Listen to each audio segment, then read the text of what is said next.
গেল কদিনের নিয়মিত ছবি, সেন্ট্রাল উইকেটে নেট লাগিয়ে অনুশীলনে ব্যস্ত তামিম ইকবাল খান।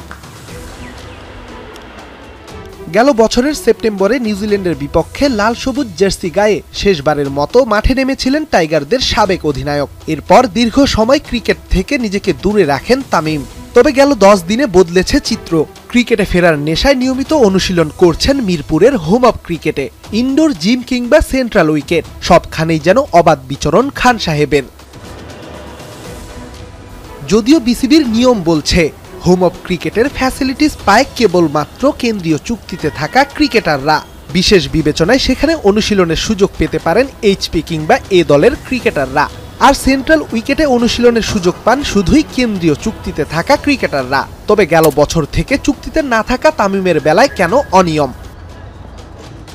উনি সেন্ট্রাল কন্ট্রাক্টে নাই, এই বছর নাই, but he might come back না। আর ফর্মার ক্যাপ্টেন, প্রিমিয়াম যে ফ্যাসিলিটিটা, এটা তো ওই প্রিমিয়াম প্লেয়ার গুলোর জন্যই হওয়া উচিত, রাইট? আর তামিম ইকবাল কিছুদিন আগে ন্যাশনাল টিমের ক্যাপ্টেন ছিল এবং he might come back to the one day squad if he is fit or sick. সে যদি কিছু ফ্যাসিলিটিস আশা করে, ঠিক আছে, এটা তো সে আর্ন করছে 17 বছর 18 বছর।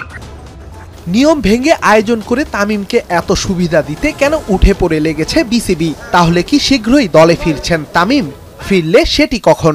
3 মাস পরের চ্যাম্পিয়ন্স ট্রফি নাকি আসন্ন উইন্ডিজ সফর? সব ঠিকঠাক থাকলে তামিম ভাইকে দেখতে পারি ওয়েস্ট ইন্ডিজ সিরিজেও। ইফ হি ইজ উইলিং, সিলেক্টররা যদি মনে করে। দেশের সবচেয়ে ব্যস্ততম ভেন্যু বলা হয় মিরপুর ক্রিকেট স্টেডিয়ামকে। বিশেষজ্ঞদের মতে কালে ভদ্রে যেটুকু বিশ্রাম মেলে সেটিও যথেষ্ট নয় এখানকার উইকেটের জন্যে। তবে একজন তামিম ইকবালের জন্য উইকেটের ওপর আরেকটু ধকল না হয়ে গেল। কিন্তু এনসিএল টি20তে যে অন্তত 3 ম্যাচ খেলার কথাও বোর্ডকে জানিয়ে রেখেছেন তিনি, যেটি আবার উইন্ডিজ সফরের সঙ্গে সাংঘর্ষিক। এমন জটিল সমীকরণের উত্তর খুঁজতে অপেক্ষা করতেই হবে দল ঘোষণার আগ পর্যন্ত। রেদওয়ান শাওন, এখন, ঢাকা।